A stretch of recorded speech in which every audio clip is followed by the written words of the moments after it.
Pozdrav svima, dobrodošli na kompjuterski tutorial kanal.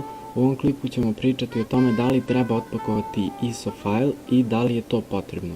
Moj odgovor na to pitanje je ne, jer jednostavno skinete program tipa Daemon Tools i mountujete taj file i stvorit ćete virtualni drive kao da ste ubacili CD. Ljudi prilikom upoređivanja nekih programa tipa PowerISO i Daemon Tools kažu da je bolji PowerISO. Ja ne znam zašto, po meni je bolje da napravite virtualni drive nego čekati da se otpakuje neki veći file od igrice.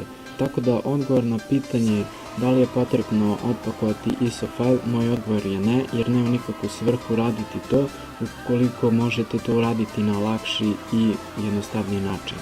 I to bi bilo to za ovaj klip. Ukoliko imate neka pitanja, postavite u komentaru, pitajte na Facebooku ili na Facebook profilu. Ukoliko vam se svideo ovaj klip, pretplatite se, lajkujte i šerujte i pozdrav!